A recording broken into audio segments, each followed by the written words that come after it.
back to Linux Weekly Daily Wednesday, where we take a midweek break to, maybe not talk so much about the games, but all the other neat and fantastic stuff going on in the world of Linux. I'm Vince Stone. I am Pedro Mateos. And I'm Mathieu Commandant. Okay, lads, let's just get into it like always. Yo! Oh, it's here! It's here! It's the year of the Linux desktop. Well, the Linux laptop, anyways. Because, yes, according to these news come from 9to5 Google. Don't worry about it. There'll be links in the show notes. And Chromebook sales in the US have outpaced Mac for the first time in Q1 in 2016. Woo! Shipment-wise, anyway. We don't know how that translates to consumer sales, but at least shipment-wise, they have like a 30% market share now, 13% market share now, so that's pretty good. Yeah, it's great and all, but I have yet to see one in real life. I mean, I have never seen anyone use it. I've seen some in stores, sure, but I mean, maybe this is something people use at home, and maybe I don't hang out with the type of people who would use one. I mean, No, man. I mean, you hang out at the Starbucks. If you show up at Starbucks as one of those, you'll get shot. I mean, it's a really bad idea. But one thing they do note in the article, I mean, it's still a legit claim, but this is all the Chromebook manufacturers combined shipped more than 1.8 million units. And I'm not entirely shocked, considering you can pick up a halfway decent Chromebook for less than 300 wet, stinky American cashes. And especially when you mix on top of that, not hating on Apple's, but there were a lot of school systems that bought iPads and went, oops, these things are useless for the teaching. So now we have a bunch of school systems nomming up the Chromebooks, which are really good, especially when they have, what is it called, the power wash feature? Yep. Where you can just wipe everything back out. What were you saying, P-Man? It's Chromebooks here in Portugal have, they would sell a lot because they're cheap, they give you basically the same functionality that most people need on a day-to-day basis. And they would sell a lot here if Google didn't treat Portugal like the third world country that we are. The only Chromebooks that are currently available for purchase here are the Acer and the Asus ones.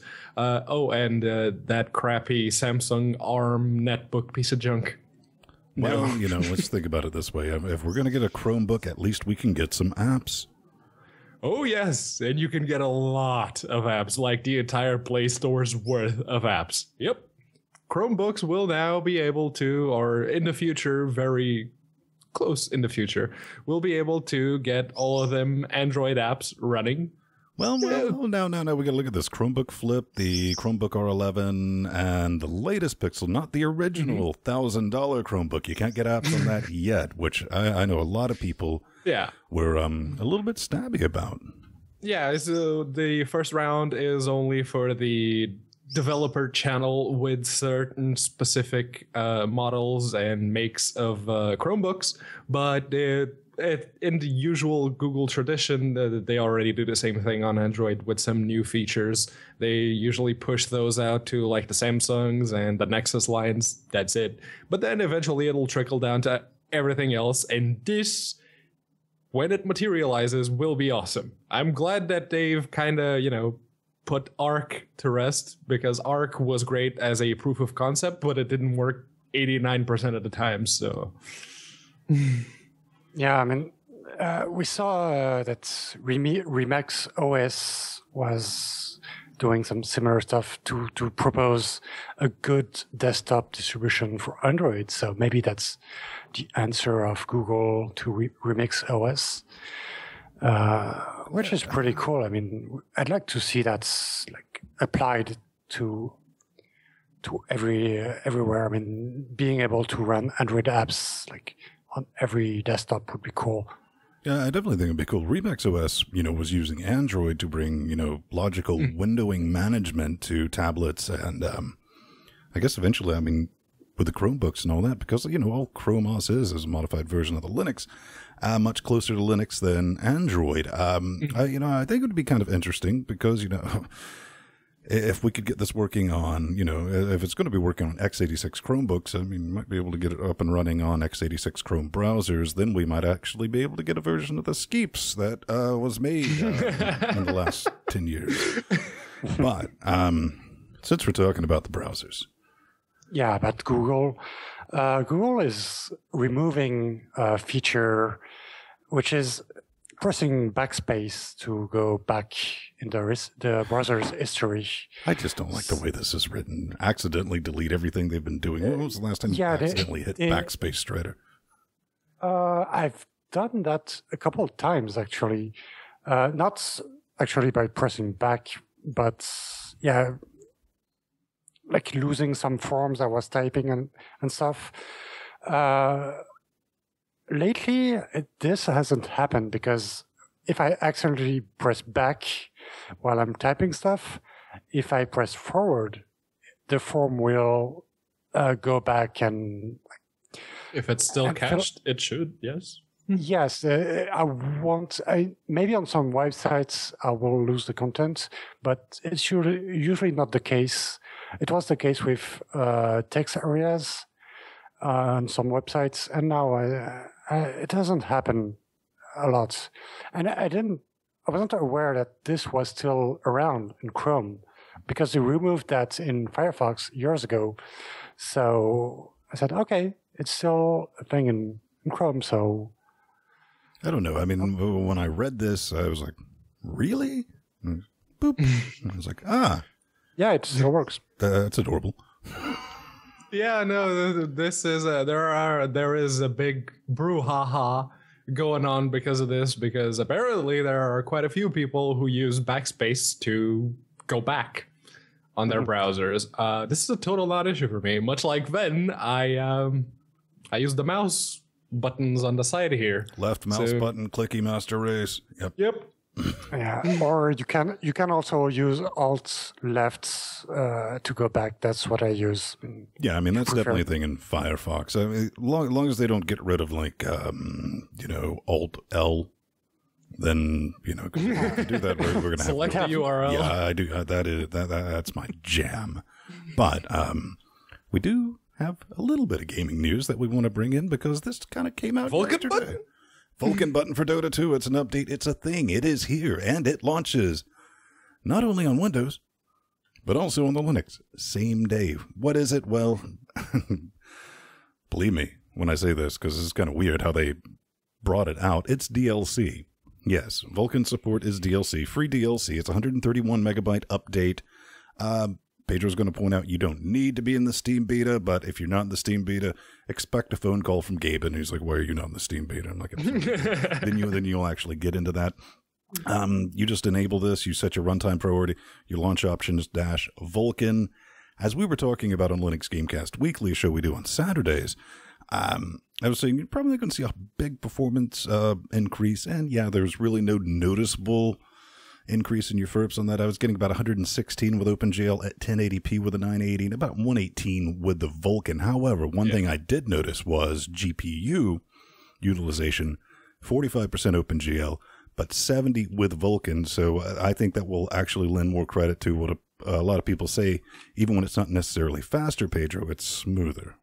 Yes, it is much smoother because it's the big selling point between these low-level APIs like DirectX 12 and Vulkan is that they reduce the latency that you have between the processor telling, okay, we need these textures, these shaders, these assets, whatever. You can pull, right? But yeah, we need all of these things on the GPU right now, and there's usually only one thread doing that. Now here with Vulkan, it can spread that load giggity across all threads and get it to the GPU much quicker, which is why you saw that GPU utilization increase.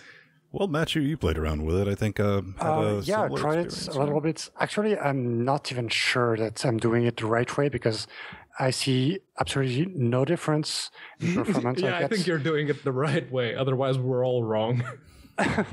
No, but I'm getting about 120 FPS, OpenGL or Vulkan, same thing.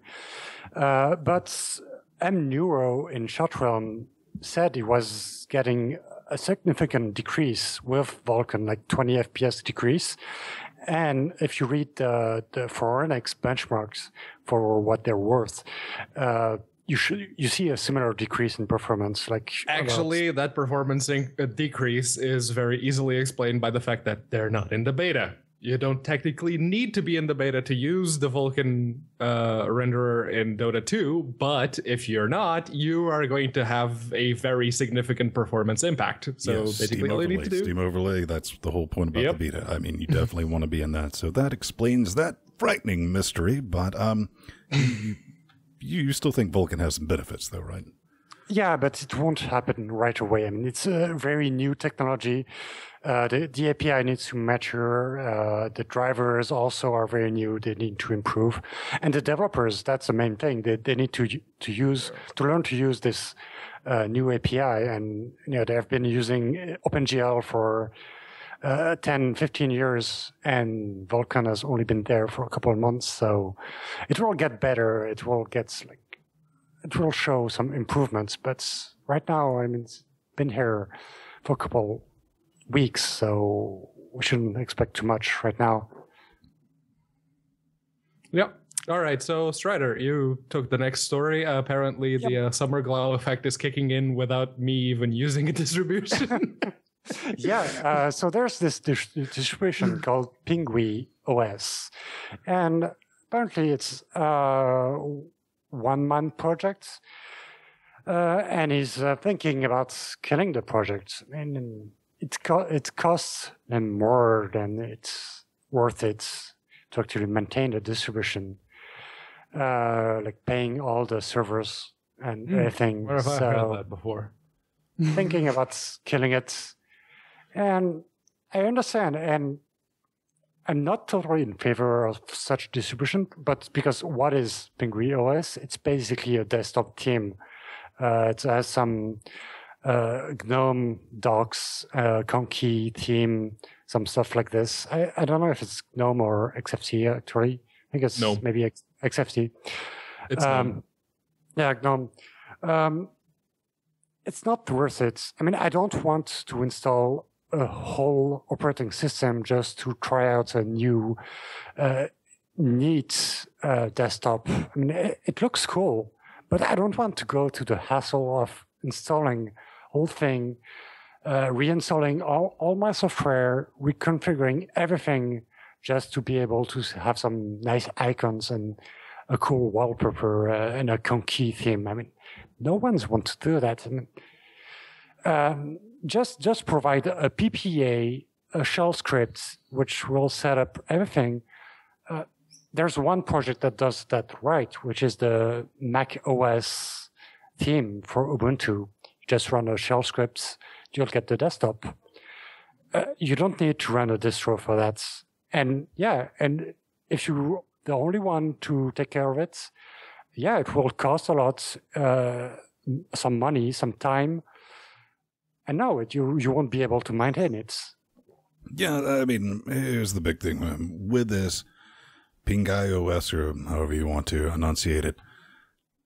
Big thing is, it is not Raptor bus proof. That means if the developer is A, eaten by a Raptor, B, hit by a bus, or C, driven over by a bus with a Raptor driving said bus, the project's gone.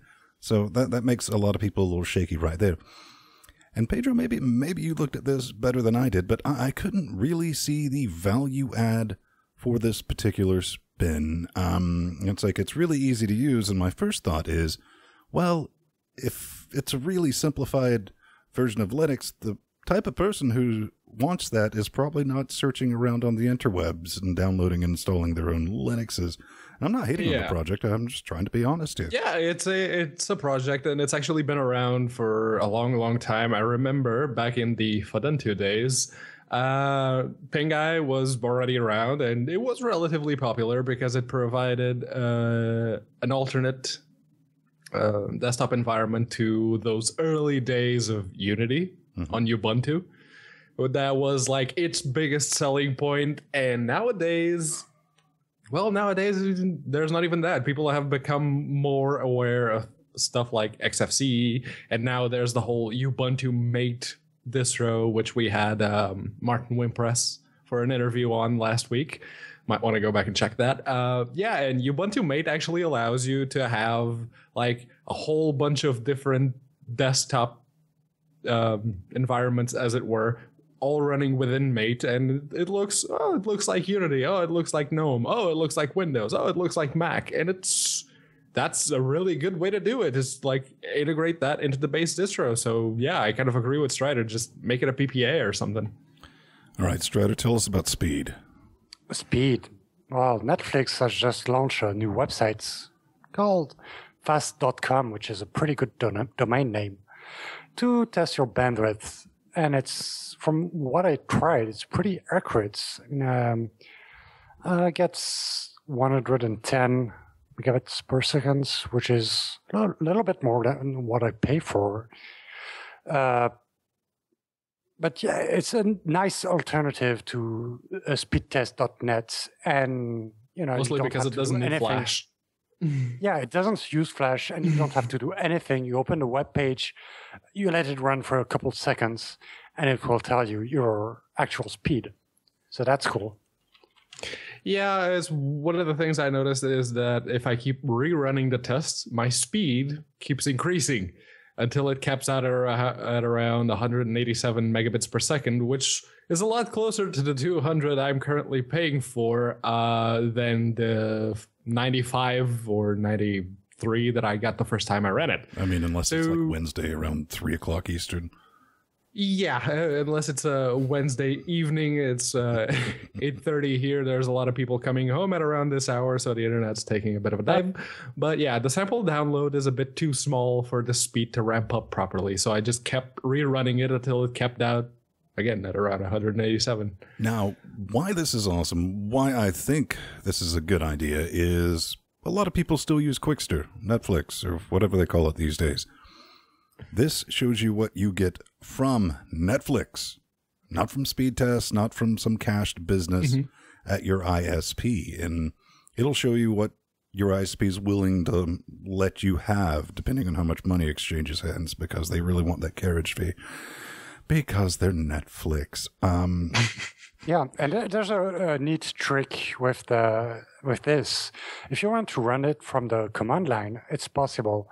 Just to have a Node.js installed, and then you can npm install -g fast-CLI, and it will, you just type fast on the command line. It will run the test and show up your speed, and it gives you the same results as the web page. So that's cool. Well, let's talk about the opposite of speed. Something that's overpriced, slow, and now has the added value add of data caps. That's right. If you didn't catch it yesterday, AT&T began capping your broadband users.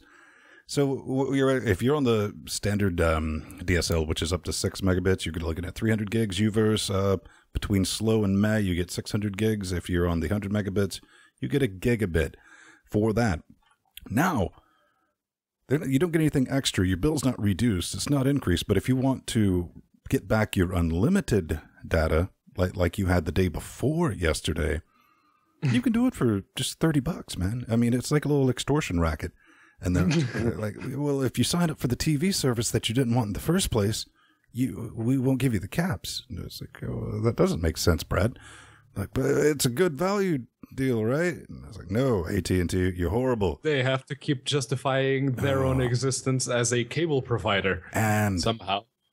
This is kind of like just a PSA. If you're on AT&T DSL, especially if you're on UVerse, because you can move some actual data on UVerse, go log into their web zone, check your usage statistics, because they are jacked off.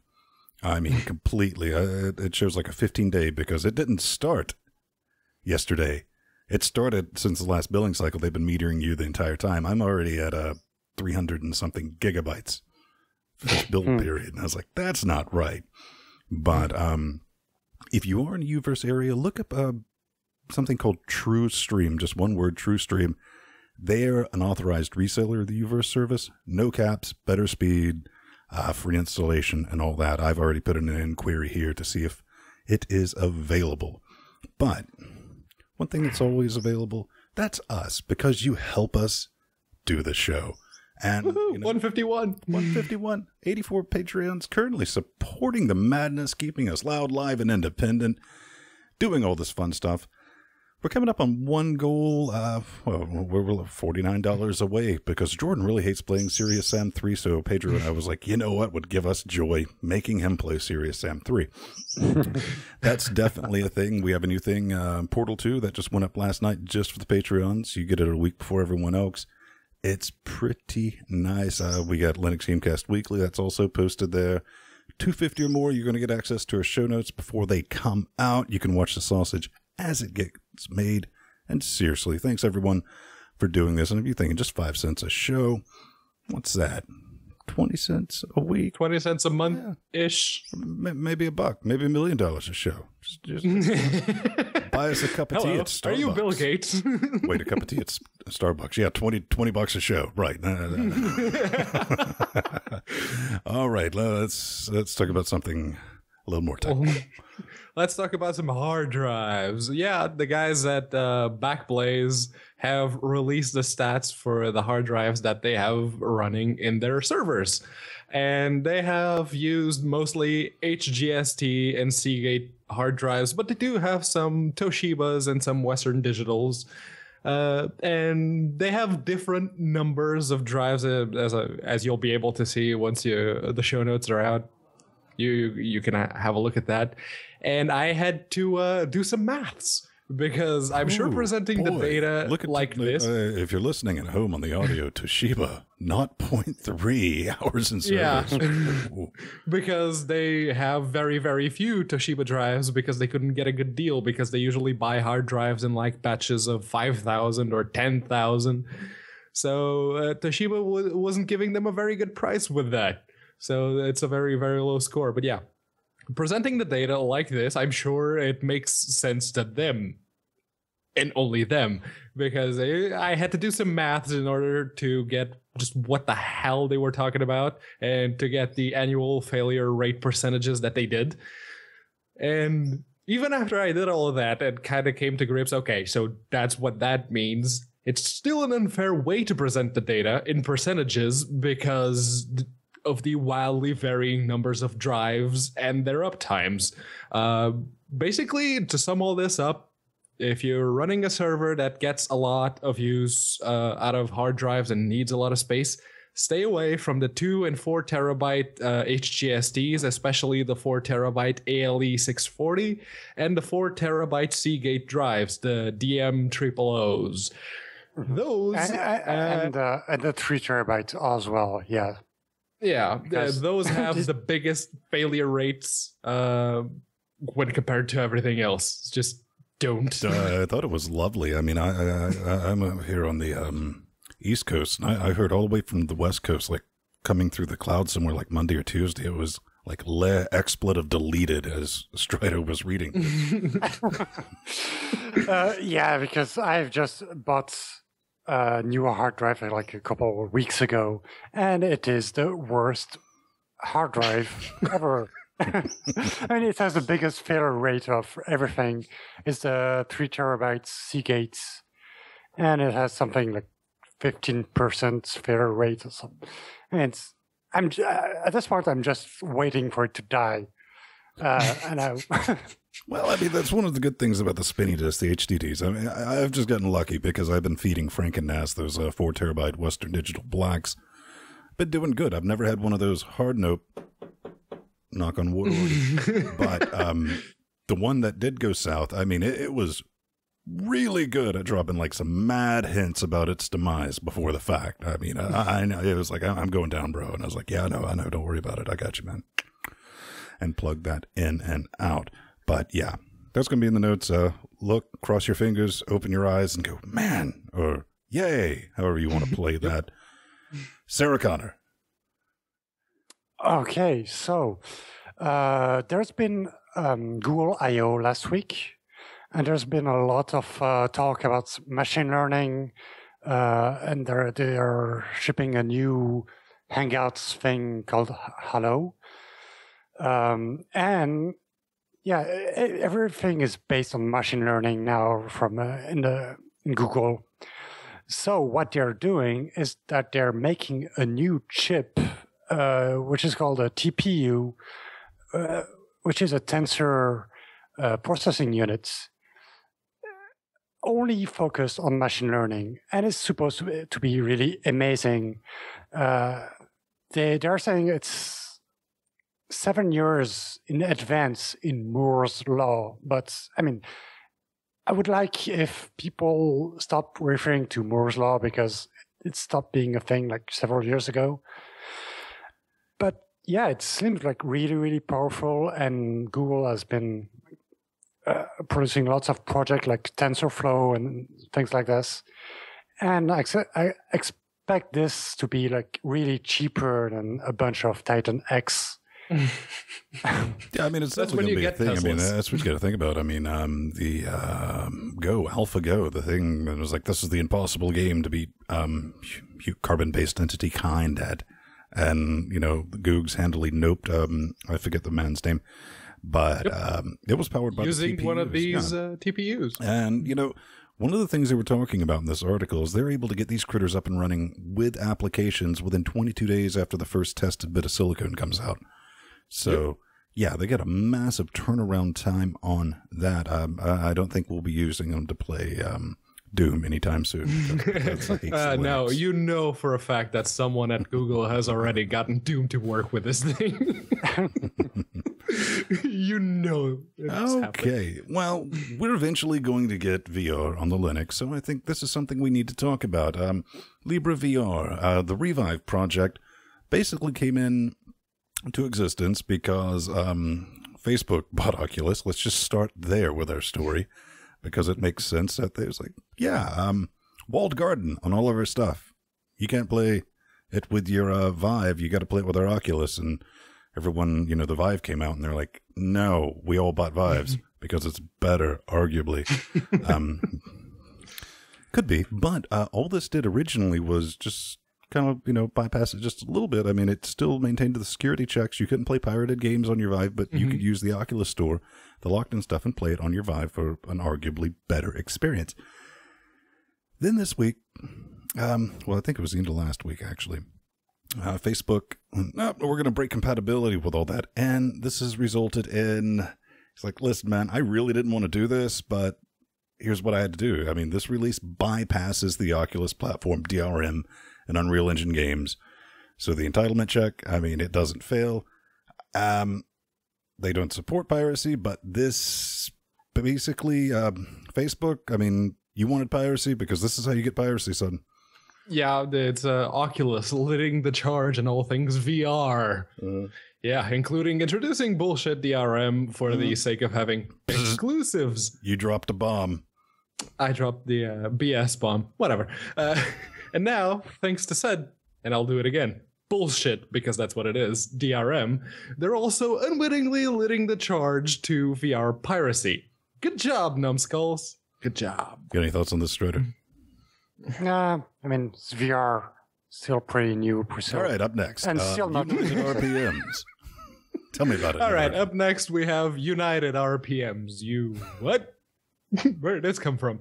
Yeah, I had no idea this existed, and when I dug into their GitHub repo, I realized that they've only actually started doing this until, they only started doing this April 12th with AVI Demux, which was the first package that showed up in the United RPMs repository. They've since added a few new ones. They have a little list here like VLC, MPV, GNOME MPV, Kodi, OpenShot, you know, all of those bits of software that aren't exactly free software that Fedora might have a problem with, even though they ship a kernel filled with proprietary blobs. No. We're not pointing out the hypocrisy inside the Fedora development scheme, but they should probably revise that. Many of the packages that they offer are currently available through other, more established and trustworthy repositories. How can you not call them trustworthy when there's excellent phrases on this page that will just break your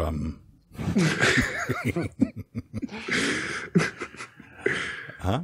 I mean, Strider, what do you think about it? I thought that there was something already that did the exact same thing, and it was called Fetty. Fetty actually pulls the repositories for those specific packages that already existed, like RPM Fusion and what have you. Strider, can you answer this question? Why United RPMs not contributes to RPM Fusion? Okay, that's actually I have no idea. I mean, I haven't used Fedora in quite a while, and what I used to do is just run Fetty, and it worked great. So, and yeah, RPM Fusion, I guess with Fetty and RPM Fusion, I got pretty much everything I needed. What would be even more awesome, in my opinion, is it would be cool if they ported the Ubuntu Mate software boutique to Fedora. That would be excellent. Yeah, that'd be nice. Yeah, I mean, the more the merrier. It's always good to see projects like this. Maybe you have watched the show that you saw we were linking to your web zone. You need to get someone in there to de-English that web zone. I mean, just do yourself a favor, because I'm glad I wasn't the only one who noticed. It was pretty rough. But hey, man, let's sit back and watch Pedro take the wrong side of an argument. Yeah. So Google and Oracle are still in their legal battle. It's reaching an end almost, but. Basically, Google are saying that they are in their fair use to re-implement the Java API, and that they are not breaking any laws. Right. That they have been using APIs that have been standard industry practice to use APIs. Mm-hmm.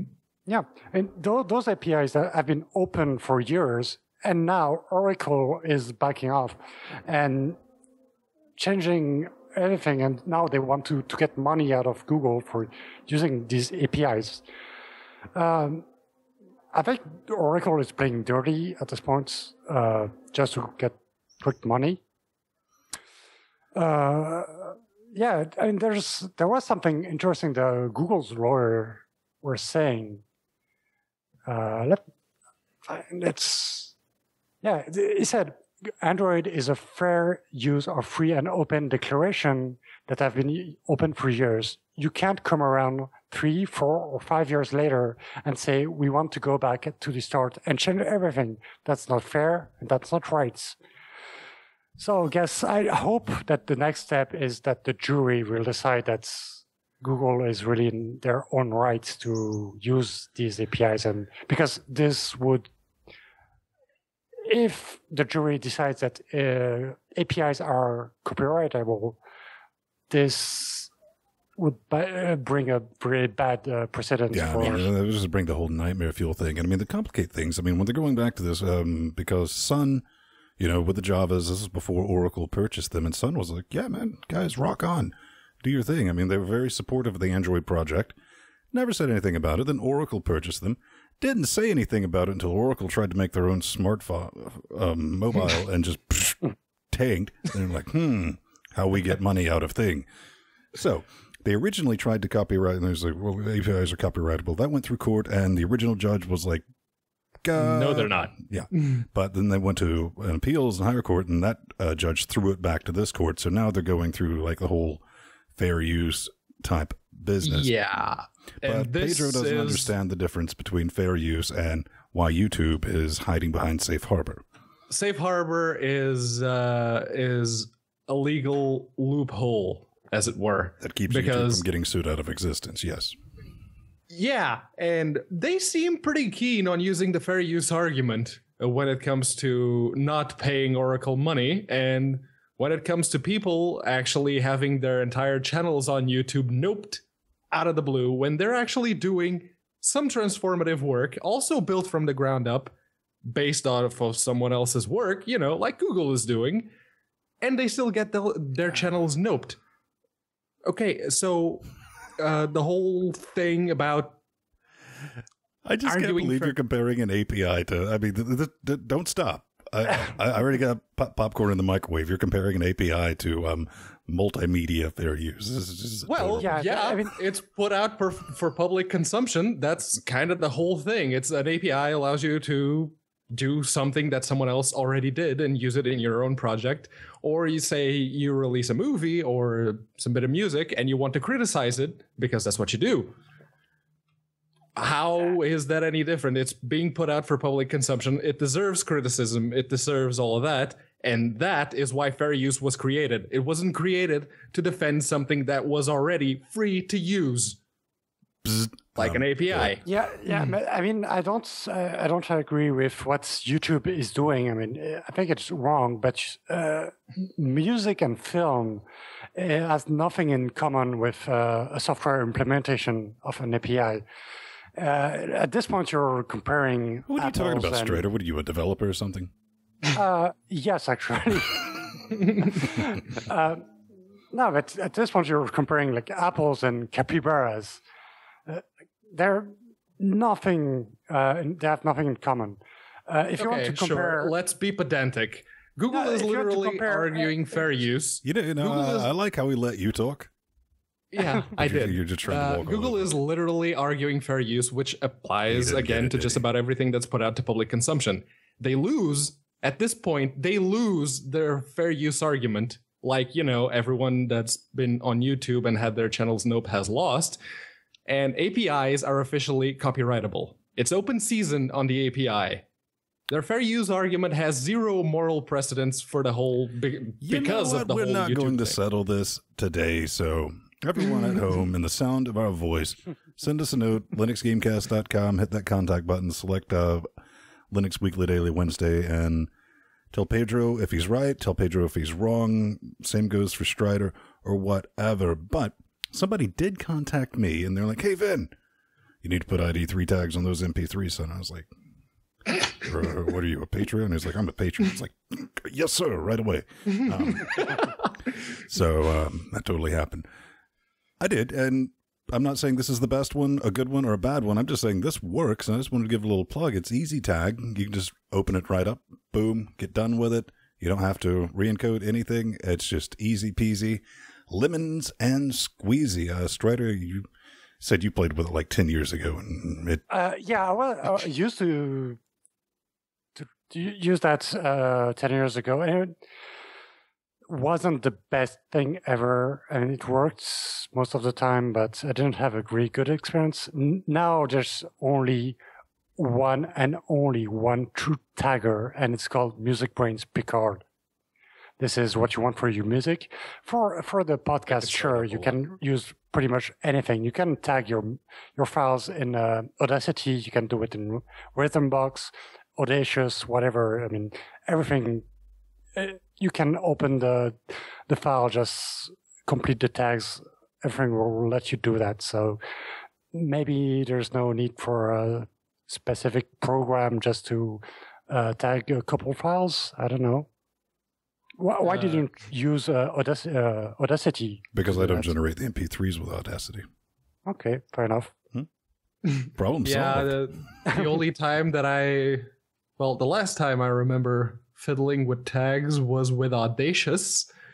That wasn't a pleasant experience because it's kind of thick the way they do it. It works, but it's very unintuitive. So yeah, I don't know, something that'll allow you to automate your music library or MP3 library, or say if you're doing a podcast. Music Brains Picard, that's the one. Picard, the force was always strong with that one, but we do have a little bit of feedback on top of that little bit, don't we? Yes, we do. Dargo, tell him who his daddy is. Spudley, check this out. He writes up, because we asked last week, I was like, name something that needs Flash, I dare you, top 10 sites, and Spudley was like, haha, touche. He said, Facebook needs Flash. I can't see GIFs and videos without it, and that would completely ruin most users' internet experiences, correct? Then again, it doesn't really need Flash. Yeah, needs, that's with big air quotes. I mean, on the mobile version of Facebook, they don't use Flash, and they display GIFs and video just fine. So why? And I actually replied to Spudley on YouTube, and I posted a screenshot of my Facebook feed with a GIF and with the the inspect thing on the side there, and you can see it. That'll be a link in the show notes. That it is converting the GIF and the video that you uploaded to Facebook to MP4, and then just uses HTML5 to play them. So I have no idea why it needs Flash. Yeah, it should. One thing here's a very weird thing. I'd like to see if anyone else replicates this, because on Chrome, if I go to twitch.com and watch something directly from Twitch, it wants to use Flash. Same thing with Chromium. However, if I use Chrome Beta at twitch.com, it plays in HTML5. So wrap your minds around that, ladies and gentlemen. Twitch. So, up next, the Atomic Ass had some words for me. We were talking about loading regular Linux in an x86 tablet. Mm-hmm. And we had, some arguments just like, okay, it's x86. You should be able to just load Linux on it with as little hurdles as possible. And the Atomic Ass had at one point gotten an Asus X205 TA, and he says actually loading Linux isn't impossible or even very difficult. It just has a few extra hoops, and if the UEFI thing, which is what I argued, that you just basically need to unlock the UEFI and away we go, I would have gladly kept using the Asus X205 TA. Where these x86 tablets fall down is in the other hardware that doesn't work in Linux well or at all. Sound, Wi-Fi, Bluetooth, what have you. He documented his install of Arch on the X205 TA. There'll be a link for that inside the Bradley link, Inception. But yeah, a hardware support like that, like sound, Wi-Fi, Bluetooth, is, when it comes to Linux, it's just mostly a matter of time. I remember loading Linux on a friend's Asus transformer book T100, the OG x86 transformer that Asus had, and that was a pain in the neck back in the day. And nowadays, everything works. Yeah, when I bought that quad-core x86 Paytrail tablet, I was like, yeah, I'll put Linux on it. Then I looked at it and I was like, my resistometer when it comes to installing Linux on toasters and stuff like that in my old age has went way down. If you met like 23, 24-year-old Vin, I was like, give me a dead badger. We're going to put some Linux on this. But nowadays I'm like, yeah, if it's more than 10 steps and like 10 easy steps, I'm like, yeah, dude. The biggest hurdle nowadays really is just sideloading the bootloader onto the eMMC flash SSD that these tablets usually have, then unlocking the UEFI, rebooting into that specific bootloader that you loaded, and then you can start installing your Linux distribution, and from then on you're basically set. But that's still a pretty big hurdle. Strider, do you remember that? I think it's supposed to start shipping soon, that Ubuntu tablet. Oh yeah, it's I think it has started shipping, and it got horrible reviews everywhere. Yeah, it was slow, and it was ARM based. It's slow, clunky, doesn't work well. It's still aimed at developers right now. It does not offer I remember good experience knowing it was going to be anyone. slow because they were using OMAPs, and I was like, they don't make those anymore. But do you want an x86 Linux tablet? Would that make you happy? No, I'm okay. I would be fine. Why would I use that? You're just a bad person, Strider, and you should feel bad too. But I think that's going to end it for this week's Linux Weekly Daily Wednesdays. If you want to get in contact with me, Strider, what's your Twitter thingy? Strikor. That's Strikor. Strikor pretty much everywhere else. And Pedro is at unaccounted backwards 4 usually or something like that. FOUR. It's instead of the number 4, it's just spelled out FOUR. I'm cryptically disguised at Vin Stone on Twitter now. If you ever want to scream it, even during the show, we'll try to see if we can sneak that in. It's always best to join us live, usually around 3 o'clock Eastern time every Wednesday. And if you want more of this in a slightly more adult fashion, we do a gaming show Saturdays starting at 9:30 p.m. Eastern. So you might want to check that out. I've been Vin Stone. I have been Pedro Mateos. And I have been Mathieu Commando. See you next week. Bye.